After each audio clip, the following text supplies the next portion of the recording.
नमस्कार दोस्तों, स्वागत है आपका आपकी अपनी YouTube channel current affairs by MK पर। दोस्तों, आज बारी है हमारे सुपर संडे क्लास की, जिसमें हम लास्ट वीक का रिवीजन करेंगे। इस वीडियो में हम 3 नवंबर से 9 नवंबर 2025 तक के जितने भी मोस्ट IMP टॉपिक्स है उसे 50 MCQ से कवर करेंगे, जो आपकी हर एग्जाम में बहुत ही ज़्यादा हेल्पफुल रहेंगे। तो अगर अभी तक आपने चैनल को सब्सक्राइब नहीं किया तो जल्दी से कर लीजिए। तो चलिए वीडियो स्टार्ट करते हैं। आज का पहला सवाल, हाल ही में CBSE ने पहला अंतर्राष्ट्रीय सहोदय सम्मेलन कहाँ आयोजित किया है? तो यह बात हो रही है अंतर्राष्ट्रीय सहोदय सम्मेलन की, जो कि हुआ है दुबई में। दोस्तों, ये जो अंतर्राष्ट्रीय सहोदय सम्मेलन है ये 4 से 5 नवंबर 2025 तक UAE दुबई में हुआ था और ये इसका 31वां वार्षिक सम्मेलन है। इसकी थीम क्या थी? इसकी थीम है ज्ञान में निहित दूरदर्शिता के साथ आगे बढ़ना, NEP 2020। UAE में CBSE के 106 स्कूल संचालित है, जिसमें तकरीबन 2.5 लाख छात्रों को खाड़ी क्षेत्रों में 213 स्कूलों के माध्यम से वो शिक्षा दे रहा है। दोस्तों, यह बात हुई है NEP 2020 की। तो सबसे पहली NEP कब आई थी? वो आई थी 1968 में, जब इंदिरा गांधी प्रधानमंत्री थी। और उसके बाद दूसरी NEP आई थी 1986 में राजीव गांधी जी के टाइम पे। और ये अभी हाल ही में लेटेस्ट आई है NEP 2020। नेक्स्ट, प्रसिद्ध बाली यात्रा उत्सव किस राज्य में मनाया गया? तो दोस्तों, ये जो बाली यात्रा उत्सव है ये मनाया गया है उड़ीसा में। ये उत्सव 5 से 14 नवंबर तक उड़ीसा की ऐतिहासिक राजधानी कटक में मनाया गया। और ये इसलिए इम्पोर्टेंट है क्योंकि ये एशिया का सबसे बड़ा खुला व्यापार मेला है। इंपॉर्टेंट फैक्ट की अगर बात करें तो बाली यात्रा 2025 ओडिशा के कटक में 5 नवंबर 2025 से प्रारंभ हुई थी। यह मेला कार्तिक पूर्णिमा के अवसर पर आयोजित किया जाता है और इसका उद्देश्य क्या है? प्राचीन समुद्री व्यापार परंपरा को स्मरण करना। मेले का मुख्य आकर्षण होता है एक अनुष्ठान जिसका नाम है बोईता बंदाना। और जैसा कि हमने बात की, ये एशिया का सबसे बड़ा खुला व्यापार मेला माना जाता है। और ये मेला ओडिशा की संस्कृति, कला और व्यापारिक विरासत का प्रतीक है। Next question, AI innovation hub किस राज्य में स्थापित किया जाएगा? तो दोस्तों, ये जो AI इनोवेशन हब है उसे तेलंगाना में स्थापित किया जाएगा। लक्ष्य क्या है? तो तेलंगाना को 2035 तक विश्व के टॉप 20 AI हब में शामिल करने के लिए इसको स्थापित किया गया है। नेक्स्ट क्वेश्चन, चर्चित हॉलोकॉस्ट स्मारक केंद्र जिसका नाम है याद वाशेम 2025 कहाँ स्थित है? तो दोस्तों, ये जो हॉलोकॉस्ट स्मारक केंद्र है ये अभी बना है इजराइल में। दरअसल दोस्तों, जो द्वितीय विश्व युद्ध हुआ था उसमें तकरीबन 5 मिलियन यहूदी लोग मारे गए थे। उनके नाम की पहचान करके उनके नाम के साथ में ये पूरा उनके फोटोग्राफ के साथ आप देख रहे हो इधर, ये सभी फोटोग्राफ्स है। तो उनकी पहचान करके ये स्मारक केंद्र बनाया गया है। नेक्स्ट क्वेश्चन, किस भारतीय सहकारी कंपनी ने ICA वैश्विक रैंकिंग में सर्वोच्च स्थान हासिल किया है? तो यह बात हुई है ICA वैश्विक रैंकिंग की, तो इसमें सर्वोच्च स्थान हासिल किया है अमूल। अमूल का फुल फॉर्म है आनंद मिल्क यूनियन लिमिटेड, जिसकी स्थापना हुई थी 1946 में। ये गुजरात के आणंद डिस्ट्रिक्ट में आता है और इसका मेन यूनिट है GCMMF यानी कि Gujarat cooperative milk marketing federation. तो पहले नंबर पे थी अमूल, तो दूसरे स्थान पे कौन था? दूसरे स्थान पर थी इंडियन फार्मर फर्टिलाइजर कॉर्पोरेशन यानी कि IFFCO. Next question, QS world university ranking 2026 में किस भारतीय IIT ने सर्वोच्च स्थान हासिल किया है? तो यह बात हो रही है QS वर्ल्ड यूनिवर्सिटी रैंकिंग की, तो इसमें टॉप किया है IIT दिल्ली ने। अगर वैश्विक लेवल की बात करें तो सबसे टॉप पे है हांगकांग, दूसरे नंबर पे है चाइना और तीसरे नंबर पे है सिंगापुर।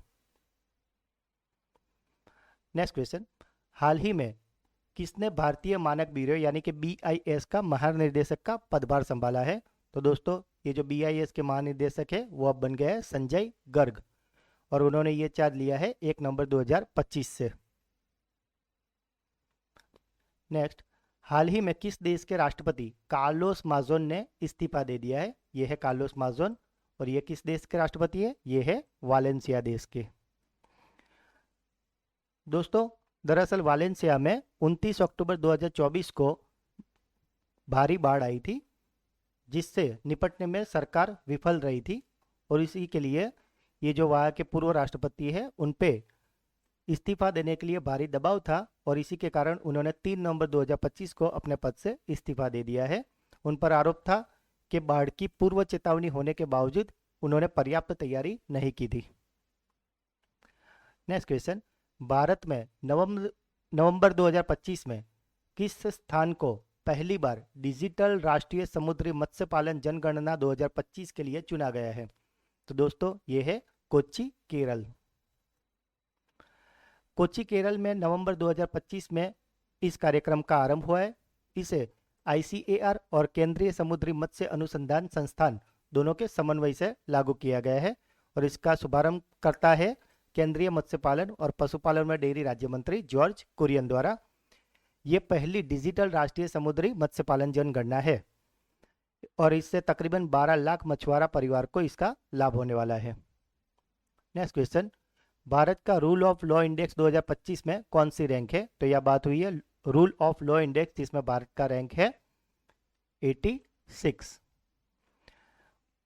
साथ ही वैश्विक शांति सूचकांक में भारत का नंबर है 115, वैश्विक नवाचार सूचकांक में भारत का नंबर है 38वां और मानव विकास रिपोर्ट 2025 में भारत को मिला है 130वां स्थान। नेक्स्ट क्वेश्चन, रामनामी समाज या ट्राइब के टैटू किस स्टेट में ओरिजिनेटेड थे? तो यह बात हुई है रामनामी समाज की, जो कि है छत्तीसगढ़ में। ये जो समाज है उसकी उत्पत्ति संत परशुराम द्वारा 1890 के दशक में की गई थी और इसे रामनामी समाज या रामनामी संप्रदाय भी कहते हैं। इनकी विशेषता ये है कि ये अपने पूरे शरीर पर राम नाम का टैटू गुदवाते हैं। ये जो आप देख रहे हो, ये यहाँ पे पूरा राम राम राम इस तरीके से पूरा टैटू गुंदवाया रहता है। साथ में ही अगर वो वस्त्र भी पहनते हैं तो वो राम नाम से लिखे वस्त्र पहनते हैं और ये इनकी आस्था का प्रतीक है। इनका मुख्य उद्देश्य है राम के नाम की भक्ति और प्रचार करना। यह समाज समानता और भक्ति के माध्यम से भेदभाव का विरोध करता है और यह समुदाय भक्ति आंदोलन की परंपरा को आगे बढ़ाता है और छत्तीसगढ़ की लोक पहचान का हिस्सा है। नेक्स्ट वीक, भारत का पहला इलेक्ट्रिक व्हीकल वीर किस उद्देश्य के लिए डिजाइन किया गया है? तो दोस्तों ये जो पहला इलेक्ट्रिकल व्हीकल है वीर, इसको मिलिट्री ऑपरेशंस के लिए डिजाइन किया गया है। बात करें एग्जाम पॉइंट ऑफ व्यू की, तो प्रवाक डायनेमिक्स नाम की निर्माता कंपनी ने इस वीर ईवी व्हीकल को डिजाइन किया है।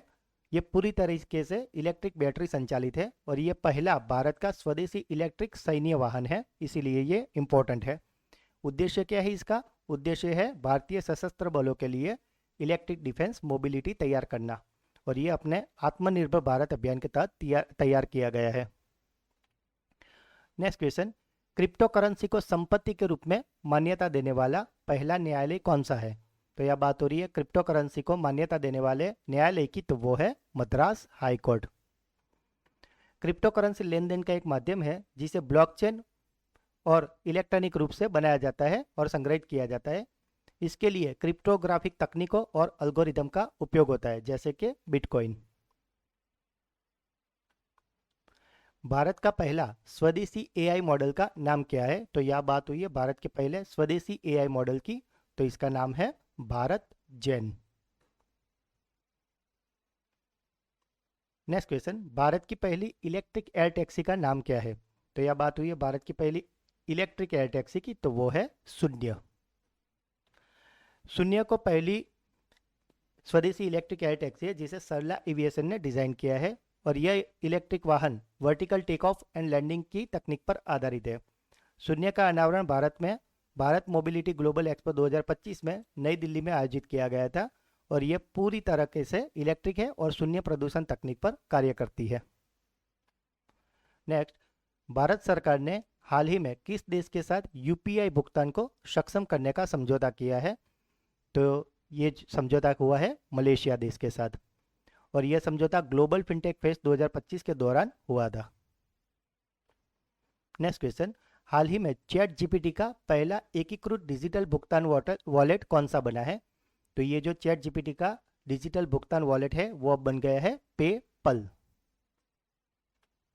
नेक्स्ट क्वेश्चन, अंतर्राष्ट्रीय पत्रकार सुरक्षा दिवस कब मनाया जाता है? दोस्तों यह बात हुई है अंतर्राष्ट्रीय पत्रकार सुरक्षा दिवस की, तो ये मनाया जाता है 2 नवंबर को।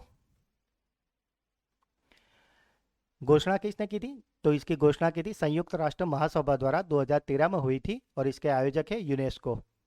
पहली बार इसे 2014 के वर्ष में मनाया गया था और उद्देश्य क्या है? पत्रकारों के विरुद्ध होने वाले अपराधों, हिंसा और हत्या के मामलों में दंड मुक्ति समाप्त करने के लिए जन जागरूकता फैलाना। और ऐसा क्यों मनाने का निश्चय किया गया है? क्योंकि 2 नवंबर 2013 को माली में मारे गए 2 फ्रांसीसी पत्रकारों की स्मृति में यह बनाया गया था। अब 2025 की थीम क्या थी? तो इस बार की थीम थी चैट जीबीवी। अब यह जीबीवी क्या है? तो जीबीवी का फुल फॉर्म है जेंडर बेस्ड वायलेंस, यानी कि लिंग आधारित हिंसा। यह किसी व्यक्ति के साथ केवल उसके लिंग यानी कि वो महिला, पुरुष या अन्य लैंगिक पहचान धराते उसके आधार पर उसके साथ किया गया हिंसक व्यवहार या उत्पीड़न है। तो आपको ये थीम याद रखनी है, ChatGPT. Very most IMP question, इसको आप डबल स्टार मार्क कर लीजिए। बीजेल जीना ओपन टूर्नामेंट 2025 में किसने जीत हासिल करके भारत के 90वें ग्रैंड मास्टर बन गए हैं? तो दोस्तों ये जो 90वें ग्रैंड मास्टर बने हैं ये है इलमपर्थी एआई, यही है इलमपर्थी एआर। इलमपर्थी एआर चेन्नई तमिलनाडु में जन्म हुए थे और उनका जन्म 2009 में हुआ है और अभी वह सिर्फ 16 वर्ष के हैं। इलमपर्थी इससे पहले भी under 14 world youth chess champion 2022 भी जीत चुके हैं। यह विशिष्ट टूर्नामेंट 24 अक्टूबर से 30 अक्टूबर 2025 तक चला था और इसी के साथ तमिलनाडु अब भारत का 35वां ग्रैंड मास्टर देने वाला राज्य बन गया है। Next question, India AI impact summit 2026 किस शहर में आयोजित हुआ है? तो दोस्तों ये जो इंडिया एआई इम्पैक्ट समिट है वो अभी हाल ही में भारत मंडपम में 19 और 20 फरवरी 2026 को आयोजित हुआ था, होने वाला है और ये है नई दिल्ली में। नेक्स्ट, सरदार वल्लभ भाई पटेल की जन्म जयंती पर प्रधानमंत्री नरेंद्र मोदी जी ने कितने रुपये का सिक्का जारी किया है? तो दोस्तों आप ये इमेज देख ही रहे हो, इससे आपको पता चल गया होगा कि 150वीं जन्म जयंती पर स्मारक सिक्का जारी किया है 150 रुपये का।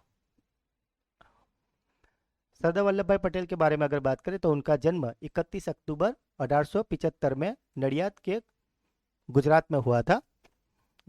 सरदार वल्लभ भाई पटेल की 150वीं जन्म जयंती पर प्रधानमंत्री नरेंद्र मोदी जी ने statue of unity Kevadia Gujarat में 150 रुपये का स्मारक सिक्का जारी किया है जिसका वजन लगभग 35 ग्राम है। सिक्के की बात करें तो उसके सामने की ओर अशोक स्तंभ और चित्र के पीछे सत्यमेव जयते लिखा हुआ है और साथ ही सरदार वल्लभ भाई पटेल की प्रतिमा और साथ में 150 birth anniversary of Sardar Vallabh भाई पटेल लिखा गया है।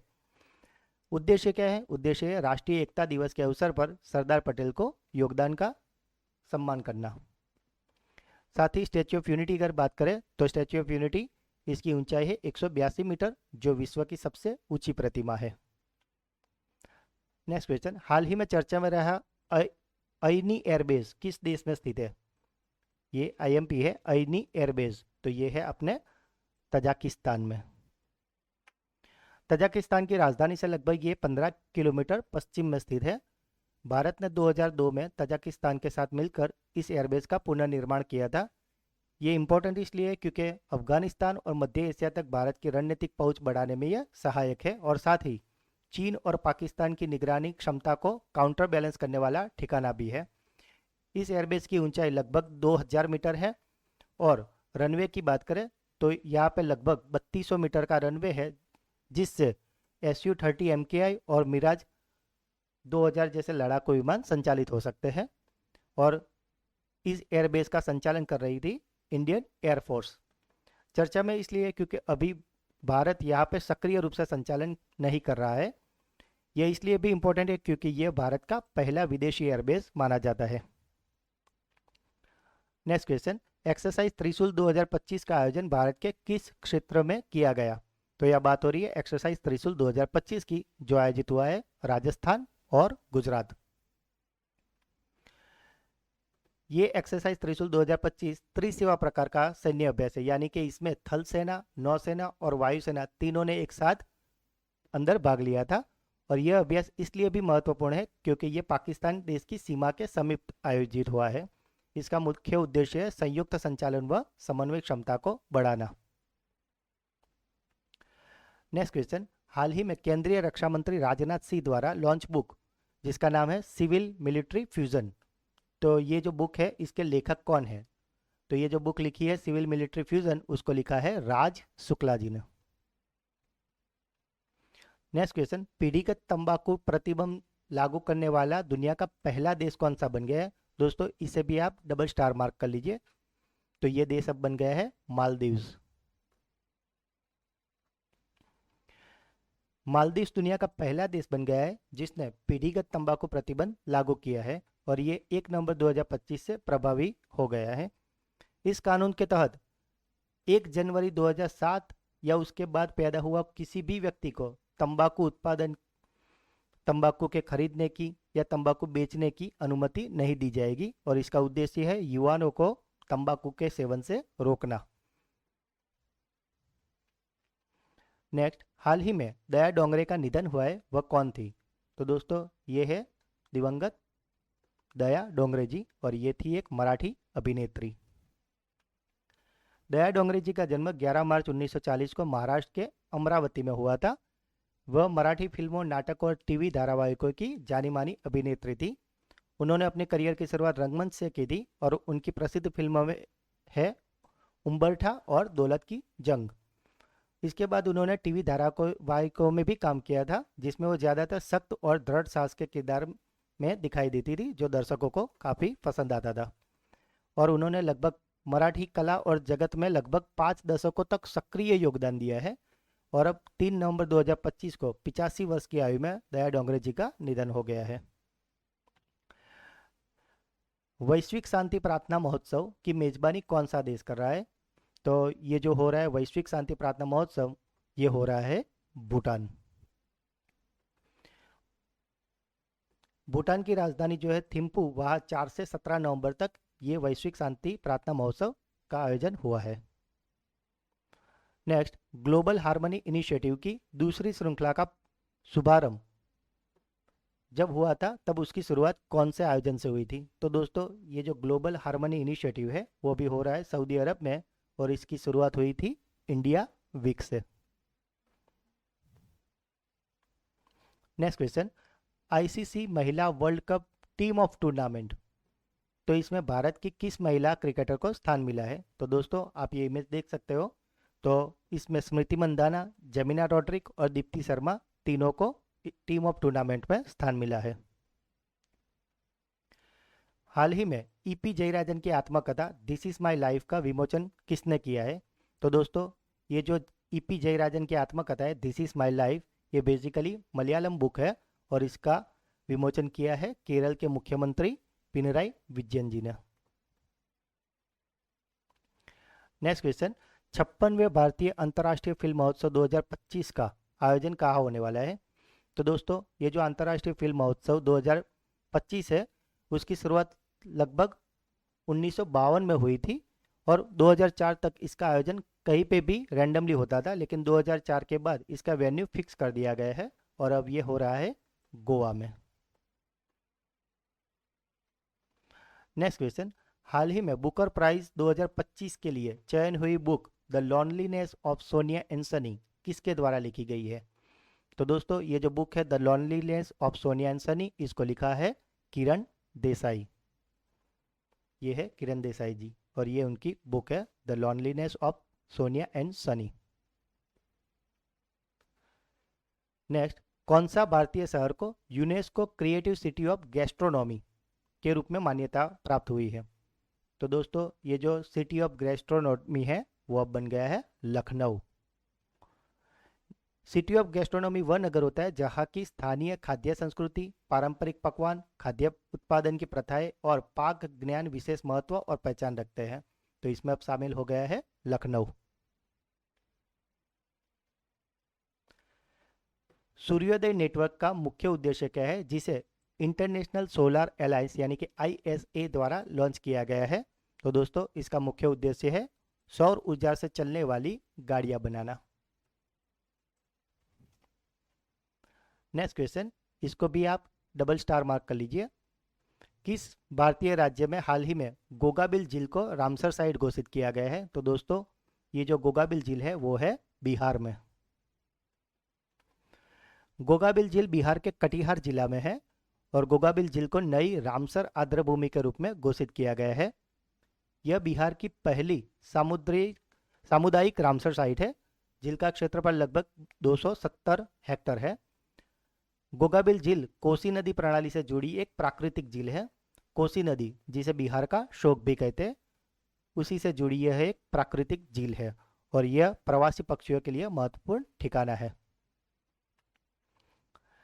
नेक्स्ट, कल्पना करुणाकरण की पुस्तक का नाम क्या है जो उनकी दादी के जीवन पर आधारित है? तो दोस्तों ये जो कल्पना करुणाकरण जी है, उन्होंने अपनी दादी के जीवन पे एक बुक लिखी है, उसका नाम है a woman of no consequence. A woman of no consequence ये कल्पना करुणाकर की पुस्तक है जो 2025 में प्रकाशित हुई है और यह एक आत्मकथात्मक संस्मरण है जो आत्मस्वीकृति और स्त्री सशक्तिकरण का उद्देश्य देती है। इसमें लेखिका ने भारत में महिला, सामाजिक वर्ग और पहचान से जुड़ी वास्तविकताओं को उजागर किया है। पुस्तक में महिलाओं के संघर्ष, सामाजिक असमानता और व्यक्तिगत स्वतंत्रता पर गहराई से चर्चा की गई है और ये बुक व्यंग्यात्मक रूप से समझाती है कि जो लोग महिला को महत्वहीन समझते हैं। बेसिकली ये बुक अंग्रेजी भाषा की है। पूर्वीय प्रचंड प्रहार 2025 का आयोजन कहाँ किया गया था? तो दोस्तों ये जो पूर्वी प्रचंड प्रहार है इसका आयोजन हुआ है मेचुका, अरुणाचल प्रदेश। पूर्वी प्रचंड प्रहार 2025 मेचुका, अरुणाचल प्रदेश में आयोजित किया गया है और ये भी एक त्रिसेवा संयुक्त सैन्य अभ्यास है और यह प्रहार श्रृंखला, जैसे कि बाला प्रहार, पूर्वी प्रहार होता है ना, उसी प्रहार श्रृंखला का हिस्सा है और इसका आयोजन नवंबर 2025 में मेचुका, अरुणाचल प्रदेश में हुआ है। नेक्स्ट, हाल ही में दुबई में पैराशूट विश्व कप में महिलाओं की 10 मीटर एयर राइफल स्पर्धा में अवनी लेखरा ने कौन सा पदक जीता है? यह है अवनी लेखरा और इन्होंने जीता है स्वर्ण पदक। ये भी आईएमपी, इसको भी आप डबल स्टार मार्क कर लीजिए। किस देश ने हाल ही में सबसे कम उम्र के एस्ट्रोनॉट और माउस को अंतरिक्ष में भेजा है? तो दोस्तों ये जो सबसे कम उम्र के एस्ट्रोनॉट और माउस को भेजा है चीन ने। आप ये चीन का फ्लैग देख रहे हो जिससे आपको पता चल गया होगा। एग्जाम फैक्ट की अगर बात करें तो चीन ने 31 अक्टूबर 2025 को सेंजुओ 21 अंतरिक्ष मिशन लॉन्च किया है। इस मिशन में चीन के अब तक के सबसे कम उम्र, जिनकी उम्र है 32 साल, ऐसे अंतरिक्ष यात्री जिनका नाम है वू फेई, इन्हें भेजा गया है। यह मिशन 3 अंतरिक्ष यात्रियों के दल के साथ जाएगा। खास बात यह है कि इस मिशन में पहली बार 4 चूहे, जिसमें 2 नर और 2 मादा भी अंतरिक्ष में भेजे गए हैं। इन चूहों का उपयोग माइक्रोग्रेविटी में प्रजनन और व्यवहार अध्ययन के लिए किया जा रहा है। सेंजुओ 21 ने चीन की अब तक की सबसे तेज डॉकिंग स्पीड दर्ज की है और टियांगोंग स्पेस स्टेशन है चीन का स्वदेशी अंतरिक्ष स्टेशन है।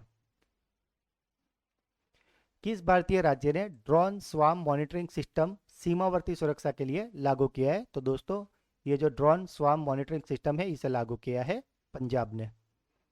दरअसल पंजाब ने ड्रोन के जरिए सीमा पर तस्करी और घुसपैठ रोकने के हेतु एआई आधारित स्वाम तकनीक लागू की है। नेक्स्ट, भारत और किस देश ने साइबर शील्ड 2.0 संयुक्त साइबर सुरक्षा अभ्यास आयोजित किया है?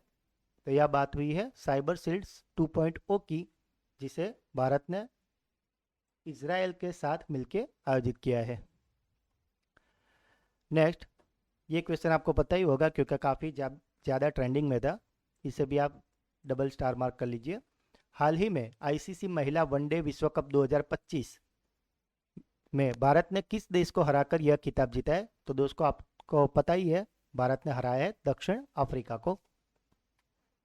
भारत ने आईसीसी महिला वनडे विश्व कप 2025 का पहली बार यह खिताब जीता है और उपविजेता रही थी इसमें दक्षिण अफ्रीका, जिसमें भारत ने उसको 52 रनों से हराया है। यह मैच नवी मुंबई का डॉक्टर DY पाटिल स्टेडियम में आयोजित हुई थी, जिसकी कप्तान थी हरमनप्रीत कौर। फाइनल की मैन ऑफ द मैच रही है शेफाली वर्मा और टूर्नामेंट की मैन ऑफ द सीरीज रही है दीप्ति शर्मा जी।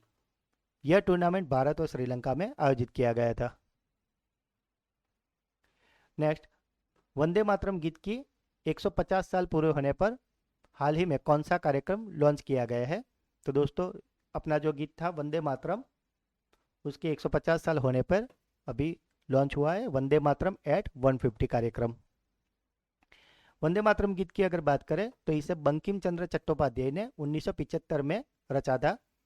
यह गीत उनकी प्रसिद्ध उपन्यास आनंद मठ से लिया गया है। इसे पहली बार 1896 में इंडियन नेशनल कांग्रेस के अधिवेशन में गाया गया था, जिसका संगीत रविंद्रनाथ टैगोर ने दिया था। 26 जनवरी 1950 को इसे राष्ट्रीय गीत के रूप में अपनाया गया था। यह जो अभी कैंपेन चल रहा है वंदे मातरम एट 150 कार्यक्रम, इसे सांस्कृतिक मंत्रालय ने घोषित किया है। नेक्स्ट, हाल ही में न्यूयॉर्क सिटी के नए मेयर कौन बने हैं? तो ये जो न्यूयॉर्क सिटी के फर्स्ट मेयर बने हैं, नए मेयर बने हैं, उनका नाम है जोहरान ममदानी। जोहरान ममदानी का जन्म 1991 में युगांडा के कंपाला में हुआ था। वह भारतीय मूल के हैं, इसलिए इम्पोर्टेंट है। और उनकी माता मीरा नायर एक प्रसिद्ध फिल्म निर्देशिका है, जिन्होंने सलाम बॉम्बे और मॉनसून वेडी जैसी फिल्में बनाई है। ममदानी न्यूयॉर्क सिटी के पहले भारतीय मूल और मुस्लिम मेयर बने हैं। यह अमेरिकी राजनीति में ऐतिहासिक उपलब्धि मानी जा रही है। यह पिछले 100 वर्षों में सबसे युवा मेयर भी बने हैं, इसलिए भी ये चर्चा में है। नेक्स्ट क्वेश्चन, लंदन में किस मुगलकालीन कलाकार की पेंटिंग जिसका नाम है अ फैमिली ऑफ चीता इन अ रॉक लैंडस्केप, इसकी नीलामी हुई है? तो दोस्तों, ये जो पेंटिंग है उसके चित्रकार है बहसवान। एग्जाम फैक्ट की अगर बात करें तो यह जो पेंटिंग है ये एक मुगलकालीन मिनिएचर पेंटिंग है, जो लगभग 1575 से 1580 के बीच में मुगल बादशाह अकबर के समय की मानी जाती है। बहसवान जो थे वो अकबर के दरबार के चित्रकार थे। यह पेंटिंग खास इसलिए है क्योंकि इस मुगल काल में प्राकृतिक इतिहास अध्ययन की शुरुआत माना जाता है।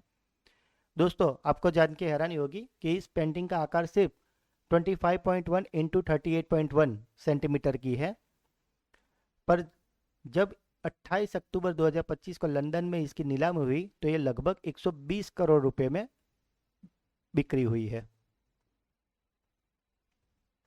Next question, Dadasaheb Phalke international film festival award 2025 में किस अभिनेत्री को सर्वश्रेष्ठ अभिनेत्री का पुरस्कार मिला है? तो दोस्तों, यह बात हो रही है Dada Saheb Phalke international film festival. तो इसमें बेस्ट अभिनेत्री बनी है कृति सेनन। कृति सेनन को उनकी फिल्म तेरी बातों में ऐसा उलझा जिया के लिए सर्वश्रेष्ठ अभिनेत्री का पुरस्कार मिला है। सर्वश्रेष्ठ एक्टर का अवार्ड मिला है, अभिनेता का अवार्ड मिला है कार्तिक आर्यन को चंदू चैंपियन के लिए। साथ ही बेस्ट निर्देशक कबीर खान, बेस्ट पुरुष गायक मोहित चौहान, बेस्ट महिला गायक शिल्पा राव और बेस्ट फीचर फिल्म बनी है स्त्री 2। अभी कुछ दिन पहले दोस्तों दादा साहेब फाल्के नेशनल अवार्ड की भी प्रोग्राम हुआ था, जिसमें लाइफ टाइम अचीवमेंट अवार्ड मिला था मलयालम सुपरस्टार मोहनलाल जी को, और उसमें सर्वश्रेष्ठ अभिनेत्री थी रानी मुखर्जी और सर्वश्रेष्ठ अभिनेता थे शाहरुख खान जवान के लिए और विक्रांत मैसी 12th फेल के लिए। नेक्स्ट, पाराद्वीप फॉस्फेट लिमिटेड ने किसे अपना ब्रांड एम्बेसडर नियुक्त किया गया है? तो पाराद्वीप फॉस्फेट लिमिटेड ने अपना ब्रांड एम्बेसडर बना दिया है अभी राहुल द्रविड़ को। कुछ और ब्रांड एम्बेसडर पर फटाफट से नजर डालते हैं। तो जोमेटो ने अपना ब्रांड एम्बेसडर चुना है शाहरुख खान को। ऑस्ट्रेलियन टूरिज्म की ब्रांड एम्बेसडर बन गई है सारा तेंदुलकर। ओडिसन हैंडलूम की ब्रांड एम्बेसडर बनी है माधुरी दीक्षित जी। ओकले के ब्रांड एम्बेसडर बने हैं शुभमन गिल। मालदीव्स की ब्रांड एम्बेसडर बनी है Katrina Kaif. Dettol IC cool के ब्रांड एम्बेसडर बने महेंद्र सिंह धोनी। यूरिका फॉब्स की ब्रांड एम्बेसडर बनी है श्रद्धा कपूर। और एसबीआई के भी ब्रांड एम्बेसडर बने हैं महेंद्र सिंह धोनी।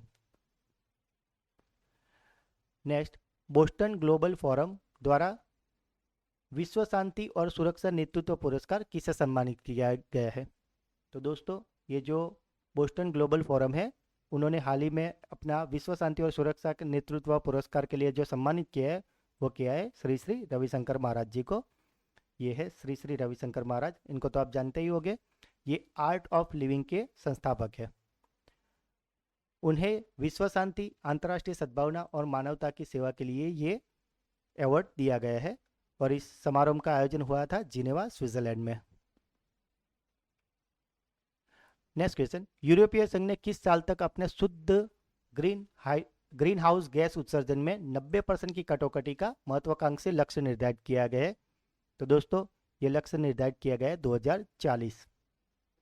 दरअसल 1990 की तुलना में 2030 तक 55% और 2040 तक 90% का लक्ष्य यूरोपीय संघ ने रखा है।